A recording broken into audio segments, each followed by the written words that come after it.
Hi, you're listening to Collectively Speaking by the Birthday Collective, a bottom-up initiative to develop ideas about Singapore's future. Welcome to this space, where Birthday Book alumni have conversations about the things that matter to them, to us, and to Singapore. We hope that you will be a part of the many conversations we will have, or perhaps to even start your own.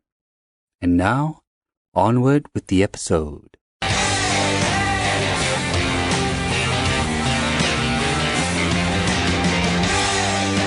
Welcome to Collectively Speaking. I am Eddie and I am your host for today's episode on purpose. We have as our guests today Shihui, Nazry and Seok Lin today, who will share with us their essays, what they wrote, and how they relate to the topic. Welcome. Thanks. Hi. Thank you. Hi. As we start, why don't Shihui, Nazry and Seok Lin tell us a little bit about yourself, your essay, and why did you write it in the way you did? Shihui. Hi everyone, my name is Shihui and I'm currently the Program Director of Common Ground, which is a civic institute that brings together the people, public and private sectors to look at complex issues that we face in Singapore. And I feel like I've come full circle at the point where I was writing the essay. I was exploring different things in the social sector. I am now in a space where I feel that I have the opportunity to fully explore what gives me a great sense of purpose and help other people to find that too. And that delights me very much. Yeah. And your essay? Oh, my essay is titled Wayfinding. And I think I was reflecting on all the big transition moments that I have had that veered very far from the, chop stamp approved Singaporean idea of progression. And I wanted to speak into that, to make it okay for other people to also make a space for themselves and have that time to think about, where am I in my life right now? Is this what I want for myself? And if I'm not sure yet, do I have the space to go and find out? I understand that this is a very privileged position. And yet I feel that whether in moments big or small, we allow ourselves that gift of being able to be true to what we want. And Nazry, tell us a bit about yourself, your essay, and why did you write it the way you did? Hello everyone, I'm Nazry and I teach literature to engineering students. So I'm teaching to skeptics most of the time, right? And I wrote an essay called A Tradition of Island Hopping, which is a play on the idea of island hopping, which is actually in Malay called merantau, a very old tradition of moving around islands. But what I wrote in this essay is really about Singapore's long history of being imagined as a utopia. Now, I consider this an exercise of speculative history rather than factual history. And what this means is that I was trying to draw attention to a practice of history given to narratives and interpretations more than one defined by dates, figures, or cause and effect. And I wanted this empowering sense of imagination to define the way I communicate this sense of speculative history. And because I'm a literary scholar, I always want my content to match my form, and it's not always worked. So I hope this time it has. So I've tried to write it in a way as speculatively as possible, to suggest rather than to pontificate, and ultimately to lead the readers to come to their own conclusion. So I'm just providing clues along the way of my experiences of what I've read, and they come to their own conclusion. Yeah. Seok Lin, a bit about yourself and your essay. Hi, I'm Seok Lin, and I'm a trainer and on leadership development. And I'm on sabbatical right now, so it's a very nice time to come here and just talk about what we had written, The title of my essay was Being a One-Eyed Leader. And it was based on the theme for that year's birthday book, which was on narratives undiscovered and underway. And I got to reflecting on what was the narrative when I was the young civil servant, which was over 40 years ago, And this particular quote from Dr. Winsemius, who was the economic advisor then, "In the land of the blind, the one-eyed is king," has always stayed with me, And I remember my early years as a civil servant being really very adventurous, And my chairman was Philip Yeo at the time, right? So he every time we come to him with a problem, he will say, "Come, let's what about it?" With this exciting glint in his eye, you see. And I remembered that, and that was that narrative. And I felt that in the years since then, myself included, I sort of lost that experimental, questioning assumptions. Let's go into the unknown with a sense of adventure, I felt myself as a mother, and then even as a leader, insidiously in a way, becoming a lot more conservative, a lot of, if it works, why question it, And in the essay, I shared a few examples of that, And I feel that the society was in an inflection point. In fact, we are still in an inflection point. And there are many, many assumptions we really need to question, even when it gives us good results, And I felt, writing that really brought me back to how do we get back to that questioning, curiosity, more experimental way of being, which I think we really need to bring Singapore into the next S-curve. Okay, thanks everyone. So it's been a couple of years now since each of you have written your essays. So I'm sure with the passage of time, there's been some thoughts and feelings about revisiting your essay now. So how do you feel about your essay with regards to the current moment? So Shihui first, and then Nazry and Seok Lin. Thanks, Eddie. When I look back on my essay, I wish what I had done was to give a greater voice to the people who may find it hard to be able to make the choices that I did.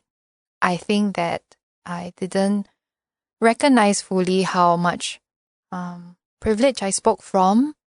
And in the circuit breaker period, when I was working with a group of social worker friends to supply meals to communities that really needed them during that period, it made me think about how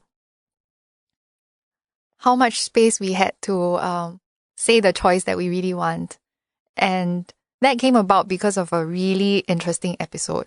At about 6 weeks into the meal program that we were running, my social worker friend suddenly called me and said, "Oh, do you have 5 minutes? I have something very important to talk to you about." And I was like, "Oh no, did someone get sick from the food? Or, is there some big problem to troubleshoot? What happened?"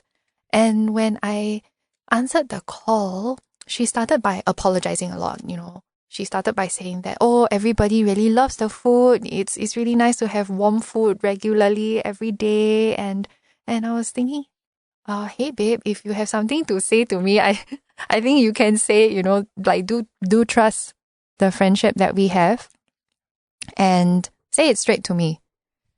And after a bit more hemming and hawing, she asked me, actually the families are asking, can we not eat rice every day? Can we have some noodles? And also the meals are very, very healthy. Can we have some fried food, please? Every now and again. And it made me very sad that it took so much challenge for the communities to tell the social worker, and later on for the social worker to share with me what is a very basic and reasonable request. So when I look back on my essay now, I find myself asking, did I recognize how much freedom I have to make those choices? And how do I make the same kind of freedom and possibility and imagination available and accessible to other people in Singapore? Nazry, how do you feel about your essay now? Right. Yeah, thanks, Eddie. Yeah, I still feel quite strongly about what I said in the piece. In the last paragraph of the piece, I talked about the value of the humanities, and I talk about I didn't talk about it here, but in my bio, I did say that one of the fanciful dream I have is for Singapore to have an Arts and Humanities Research Council. And to date, we have not yet have that institution to support arts and humanities research, right? And I think that as someone who really teaches the humanities, I think this is where we can really try to understand the value of abstract thinking more in the humanities than in scientific disciplines, such as the social science even, which is still scientific in nature, right? And I think the essay is meant to tell Singaporeans that abstract thinking, such as utopianism, which is usually seen to be a bad word. When you say something is utopian, you usually want it to mean quite something unrealistic, unattainable, quixotic, But I see the value in thinking utopianly, right? And I think that's really, in fact, I think it's not unrealistic nor useless, and in fact, a natural human impulse. So since then, what I did was I've met a few people who share my kind of ideals, and we've started a kind of collective. We call ourselves the Bras Basah Open School for theory and philosophy. And encouragingly, we've been running for about 2-3 years now, and we do it online during COVID-19. We meet in person. We talk to scholars who come by to Singapore, and unofficially we don't pay them, but they were all very excited to talk about their work. And what we try to do is to try to make the idea of humanities, abstract thinking, very real to the people. So we talk about real issues, even though we're talking about things that may be, in the mind, and, philosophy and stuff, We try to make it make sense. So we make it real. So I see it as a means of, looking at applied humanities, right? We have applied science, applied engineering, but we don't have applied humanities. So I was very encouraged, and especially the response from Singaporeans coming to this, and that make me think that more and more people are actually interested in these kind of things. Yeah. Thanks, Nazry. Seok Lin, how do you feel about your essay now? Oh, well, so much has changed, right, in the 2 years, and COVID happened. And so I think for me, COVID represents, again, a reminder, life is so unpredictable. And so the deeper question, I guess, it made me realize that I was asking in the essay was, what will enable us individually, and also as families, and then as a nation, go steadily, healthily, courageously, with a stance that is possibility rather than fear into an unknown time. We really won't know what's happening for the next 18 months even, And so for me, it happened during COVID and during a time when I'm on sabbatical. So a lot of time to reflect. So I will go back to saying, I mentioned in my essay a distinction between what I call a house of fear, where you're trapped into will it work or not? Are we going to die? Are we going to survive? That sort of nervous questions, And then I called the other one the house of love, which is really about purpose. What is really most important? What are the values that we care about? What is important to us individually, as a family, as a country, as a nation, as a people, And I feel that maybe that's a conversation we need to bring back. And I know there are some national conversations going on, because the strategies can change, the house, the methodologies. I think we are quite good at tactical strategies, and operational strategies.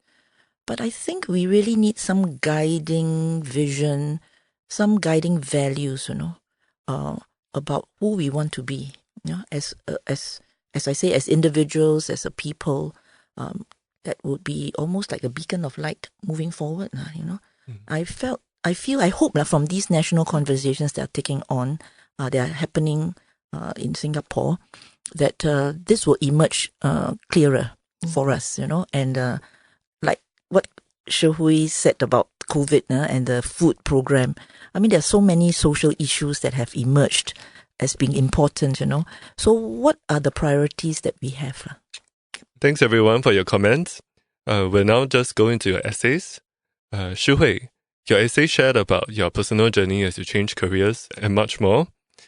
So what did you want your readers to take away? And what are your other thoughts about it now? When I wrote it, I wanted people to have a moment of pause, to have a space to look at where they are in their lives right now. Are they happy? Are they content?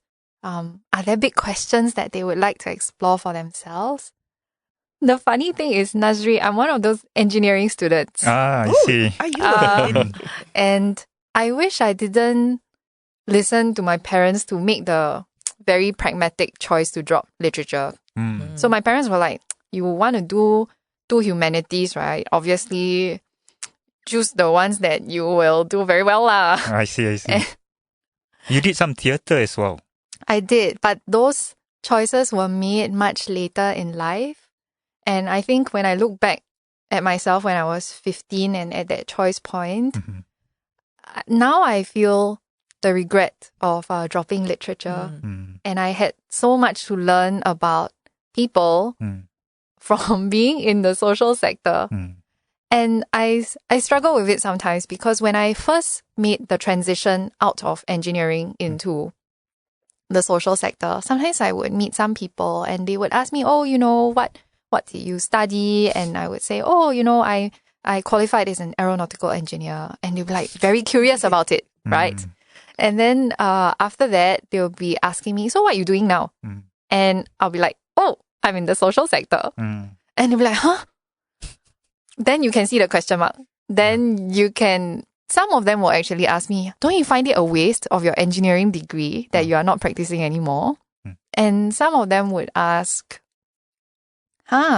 is it got a very big pay cut? And I love that we are able to have these conversations about what is truly important to us in our lives. How do we decide? Who helps to decide together with us? And I think like Seok Lin mentioned, do we have that clarity as an individual? Do we have that nurturing from our family? And collectively as a nation, what do we prioritize and what do we value? And can we begin to open up even more conversations about that so that people don't feel that they need to be sure of what they want all the time, because it changes all the time, as people, we grow, we change, and we will want different things at different times. And is that okay? Yeah, Nazry. So, I mean, you look at history in your essay, and that kind of is a macro way of what Shihui is talking about. So from the individual to the national, and you kind of alluded to different possibilities in your essay. So tell us about some of that historical interesting points for you. Right. And what you want people to take away. Right. Yeah. Thanks for that. Yeah, I'm so encouraged to be speaking to both Shihui and Seok Lin because I see a resonance in the three essays all together, right? All about, revisiting what we have always known, what we've always assumed, and thinking in new ways, and not, being, put into a kind of neat little box, I feel. Right. So what I tried to do in my essay is actually to shed light on what I think was an underrepresented aspect or underrepresented aspects of Singapore's history, right? A history of us trying to be hopeful, trying to be idealistic, a history of imagining Singapore as utopia, basically. Actually, recently, Prime Minister Lee Hsien Loong again used the term Garden of Eden state. And when I wrote this, he only used it once at the 2009, and then recently he used it again in Parliament, I think, if I'm not mistaken. So I think for the longest time, right, when we think of Singapore, we think of pragmatism. This goes hand in hand. They're synonymous, like your experience suggests, right, Shihui? And I think that particularly we think about economic pragmatism. Like this means that we have an overbearing sense of realism every time we make a decision. So given two choices between, austerity and audacity, we would choose austerity, actually. Yeah. And I think, I think that Singaporeans, actually, we can do different. We can do better, I think. And we have been told numerous times, for example, even during the recent election that, before the results, I think the overall thinking is that bread and butter issues is more important than idealistic issues. But in truth, I think after the result, it seems to, throw this a bit, a spanner in the works, basically throw a spanner in the works, right? So, and I think that actually, I think this bread and butter versus material concerns versus idealistic concerns could be a false dichotomy, actually.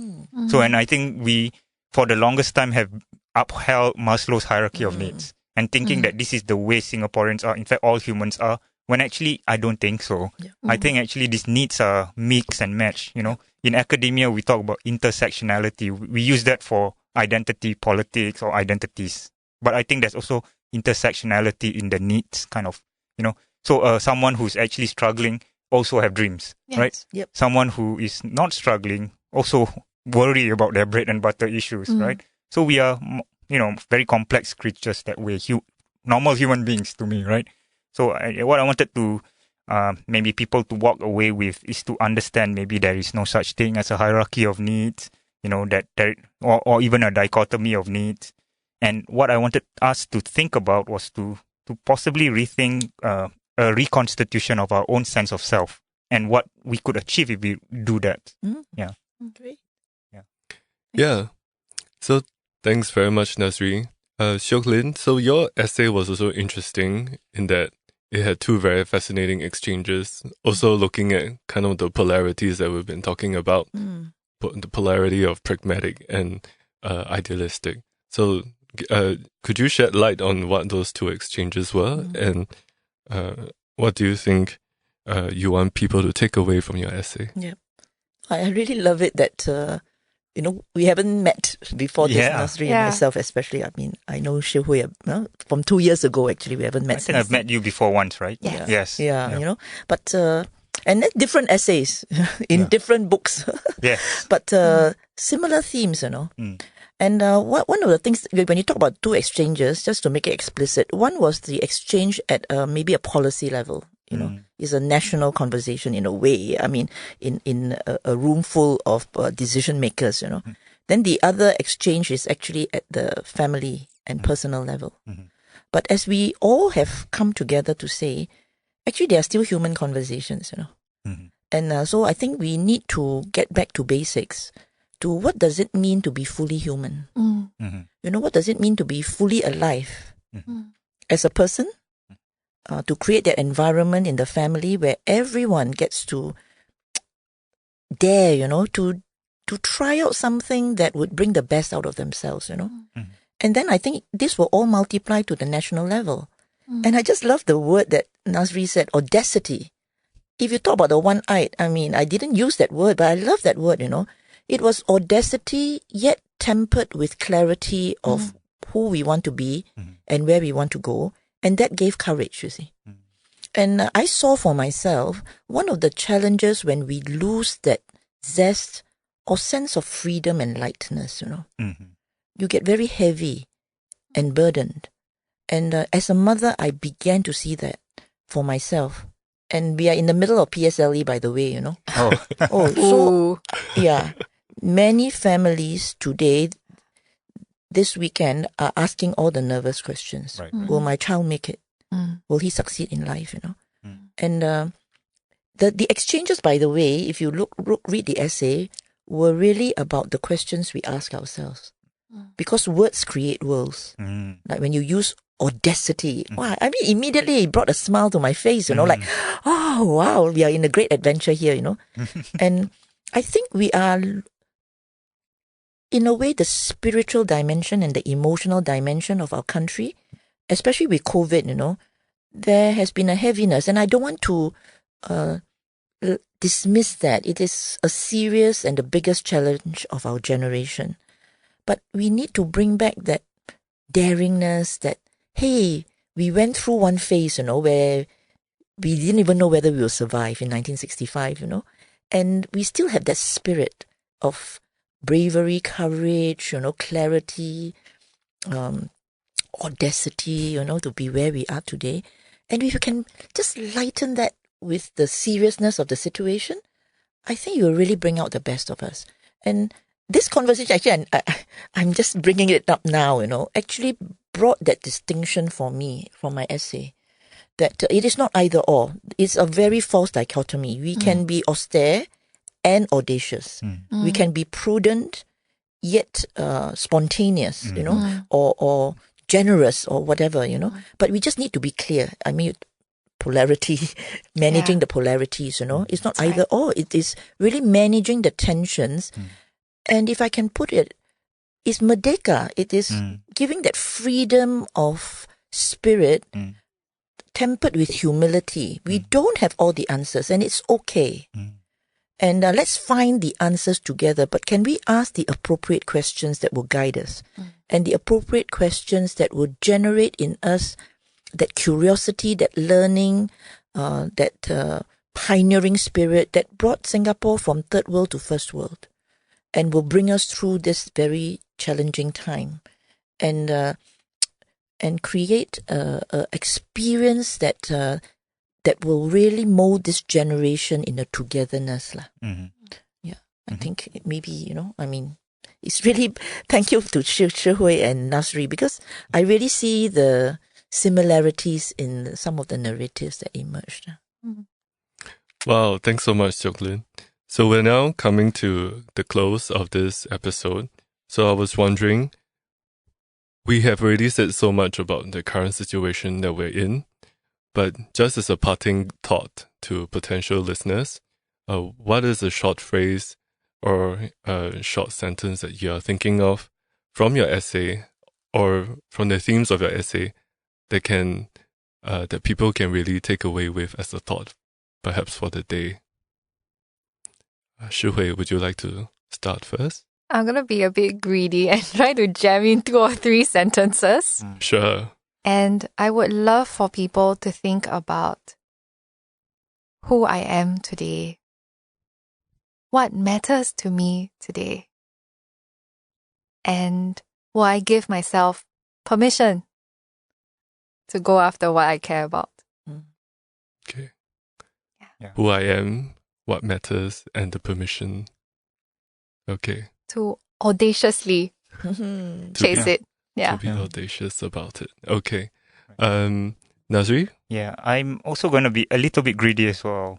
Yeah, so I want people to think of this concept called grimy utopia. And I mean that when people think about utopia, they always think that it's always going to be all, holding hands, smiling faces and stuff. But utopia is actually hard work, and it's very difficult work as well, right? And so I think I want to puncture the bubble that is utopian thinking, but at the same time tell people that even in dystopia, the current times that we are in today, there is still the seeds of hope. There are still seeds of hope. So those kind of utopia in the griminess, in its grime, right? So like what Shihui is doing, helping people with the food deliveries and stuff like that. It's difficult work, but it's very hopeful work. And another instance I can think of is the Where's Mutual Aid spreadsheet. I don't know if you've heard of this. It's a really good movement. I think that started as a ground-up initiative with no government intervention, right? And there are issues. People are doubtful about it, but people still do it, right? Despite it being difficult and all that. And I think I'm very encouraged by stuff like that. That shows the audacity of Singaporeans stepping up, basically. Yeah. So seeds of hope for a grimy utopia. Right. Okay. Yeah. I love it. Okay. Seok Lin, Yeah. a parting thought? Yeah, a couple of thoughts. I want to go back to, maybe the basic thing would be, what new questions do I need to ask of myself, that would set me free to be the best that I can be? This at the individual level, that would be one. At the family level and even at the national level, what are the missing conversations, around key questions that we need to address that will create the environment for our people, for our children, in the family context, to be the best that they can be. Because my theory is very simple, if we all love doing what we are doing and we give all our best gifts, to what we are doing, how can a family not thrive? How can a nation not thrive, And then the corollary of it is, what is holding us back from those possibilities? Just to ask ourselves those new questions. Right. Yeah. Wow. So, new questions for new possibilities. Yeah. At the family and country level, as well as for individuals. I think if I want to stitch it all together, Yeah. it's possibly, Yeah. what do I need to be true to myself, and what is inside my grimy utopia that would bring me joy to pursue it. Yeah. Wow, thanks, Shihui. I wanted to wrap up, but that was a good wrap up. So thanks everyone Great. for listening. Thank you. Thanks Shihui, Thank you. Nazry, and Seok Lin Thank you. for Eddie. your conversations and your insights today. Mhm. And thank you, the listeners, for joining us. Thanks. Bye, everyone. Bye. Thank you for listening to Collectively Speaking by the Birthday Collective. We aim to be a brain, heart, and hand trust for Singapore, focusing on the gifts we can offer to future generations.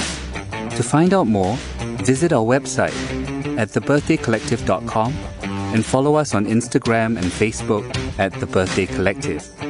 If you enjoyed this episode, do subscribe and drop us a review.